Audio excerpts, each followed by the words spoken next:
Mais de um ano com dezenas, talvez centenas de brasileiros presos por conta dos atos do dia 8 de janeiro. Toda a imprensa, todo o establishment petista, inclusive alguns responsáveis pelo judiciário, dizendo que houve uma tentativa de golpe, que eram golpistas, que aquelas senhoras, aqueles senhores, aquela senhorinha com um rosário estavam ali para dar um golpe no Lula, recém-empossado, e reestabelecer um governo, seja com Bolsonaro ou com qualquer outra pessoa. Acontece que em janeiro do ano passado, o próprio ministro Gilmar Mendes disse que não houve tentativa de golpe, que na realidade eram pessoas se manifestando, que se cederam e adentraram aos prédios públicos. Eu não vou falar, vamos às palavras do ministro do STF. Não houve, de forma muito clara, não se pode dizer, uma tentativa de golpe, não houve quem quisesse assumir o poder. Ocuparam o Supremo Tribunal Federal, ocuparam o Palácio do Planalto e ocuparam parte do Legislativo. O próprio Gilmar, ele traz um argumento à época bastante racional. Não é golpe porque não houve quem quisesse assumir. É um tanto quanto óbvio. Não tinha ali uma pessoa em cima de um tanque ou de um cavalo dizendo vamos tomar o poder e tomando o poder. Não, nada disso. Eram pessoas numa manifestação espontânea reclamando da eleição do Lula. Algo muito natural dentro do ambiente democrático. É natural que as pessoas se manifestem. Os estudantes, a UNE, o MST se manifestaram quando o Temer assumiu. Assim como durante a gestão Bolsonaro, toda essa gentalha esquerdista ficou se manifestando, é natural que os brasileiros decentes se manifestassem quando viram um descondenado ascendendo à presidência da República. Passado mais de um ano, o Gilmar Mendes mudou de opinião. E agora ele fala em não haver qualquer possibilidade de anistia para essas pessoas que foram presas injustamente, de acordo com a própria opinião do Gilmar, lá em janeiro do ano passado, e também essas pessoas que estão sendo absurdamente condenadas a 15, 17 anos de prisão. São condenações estapafúrdias que vão destruir a vida de pessoas que não praticaram nenhum crime, que simplesmente ousaram se manifestar. Mutatis mutandis, nós estamos em uma situação muito similar ao que acontece na Rússia, quando o líder da oposição morreu dentro de uma cadeia. Lá na Sibéria, algo um tanto quanto esquisito, ele foi assassinado. Só que nós estamos ainda, pelo menos ao que tentamos externar para o mundo, dentro de um ambiente democrático, onde existe base, existe oposição e existe um debate político. E no meio disso tudo há a possibilidade das pessoas que estão no meio disso se manifestarem de alguma maneira. Do contrário, nós estaremos vivendo a ditadura, a mais plena e ampla ditadura. E infelizmente, na minha opinião,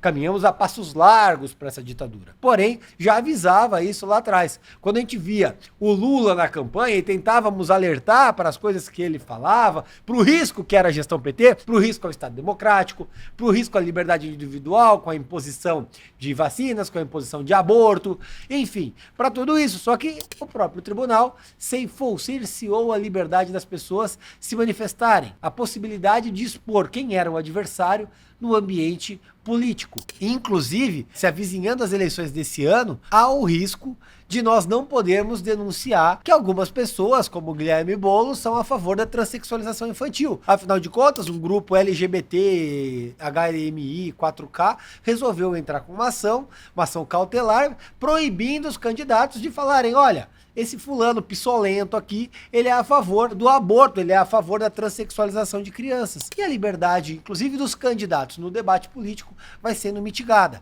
E vale dizer que até outro dia a jurisprudência era no sentido de que os políticos tinham a moral flexibilizada, uma vez que a superexposição gerada pelo cargo político, pela campanha política, o tornava suscetível de críticas. Ou seja, você poderia olhar para um político, vou colocar eu como exemplo, você podia pegar esse Rubinho, é um sem vergonha, esse Rubinho não vale nada, esse Rubinho é um vagabundo, é um filho da qualquer coisa, enfim, você poderia me xingar à vontade, porque a minha moral seria flexibilizada, e exceto se você estivesse imputando a mim uma conduta completamente absurda e desarrazoada, eu teria que aceitar essa crítica justamente por ser uma figura política.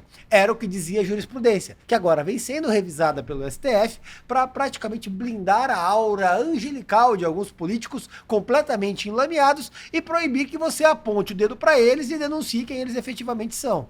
E só para deixar as coisas bastante claras, os pingos nos is, nós temos aqui listados os signatários do pedido de cerceamento da liberdade das pessoas e dos candidatos de apontar para os pissolistas que eles apoiam a transexualização de crianças. São eles, a minha criança trans. Essa é a que tirou foto com o Geraldo Alckmin. Olha aqui, ó, o Geraldo Alckmin, tá? O Geraldo Alckmin, para quem acha ele palatável, tá? Mães do Amor. Eu imagino o amor de uma mãe que vai lá e corta o pirulito do filho. Deve amar demais. Liga Transmasculina João W. Neri. Associação Nacional de Travestis e Transsexuais. Instituto Brasileiro de Trans na Educação. Cara, tem isso. Instituto Brasileiro de Trans na Educação. A educação tá uma porcaria no país. A educação brasileira é uma vergonha. É vergonha nacional. Eles estão preocupados em quê? Instituto Brasileiro de Trans na Educação.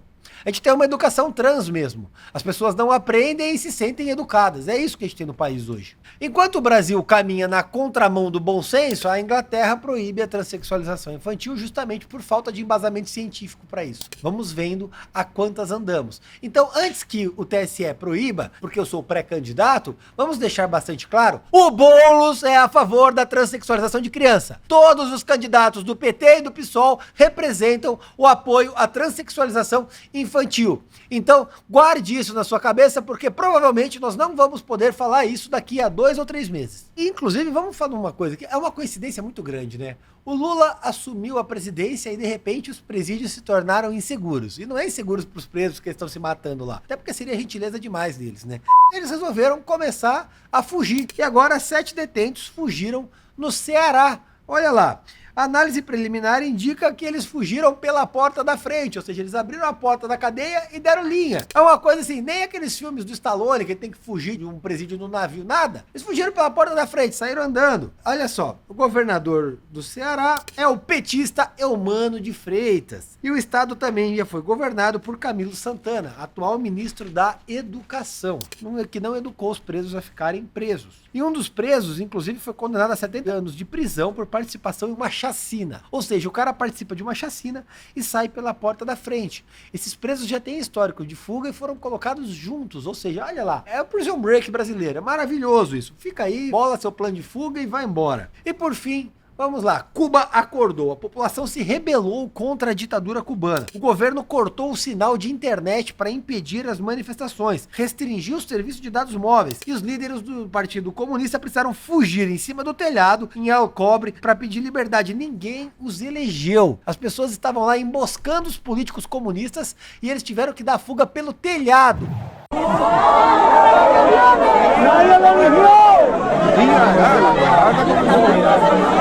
A população cubana começa a se rebelar contra a ditadura que já dura décadas na Ilha da Fantasia. Em outra cidade, manifestantes apareceram e ordenaram a soltura de presos políticos. Várias pessoas foram presas em manifestações no final de semana. Afinal de contas, ainda o exército é aliado ao ditador. E aí, o governo cubano pediu ajuda à ONU por conta da fome. Lula mandou 125 toneladas de comida para Cuba, 4 vezes mais do que mandou para os Yanomamis. Só para você lembrar, falar de genocídio indígena. Detalhe, o regime cubano culpa os trabalhadores locais pela queda na produção de alimentos, ou seja, eles estão passando fome. Não é porque Cuba está fechada para o mundo e porque eles são os comunistas vagabundos inúteis. Não, a culpa é dos trabalhadores. Eles não estão produzindo a contento. É isso que nós vemos em Cuba. E é isso que pode acontecer no Brasil se a gente continuar caminhando a passos largos para uma ditadura de esquerda, como o Lula tenta fazer no Brasil, sufocando a quem se opõe, sufocando a quem tenta se manifestar, trazendo a imprensa via recurso federal para falar o que eles querem. E é isso que a gente vai vendo diariamente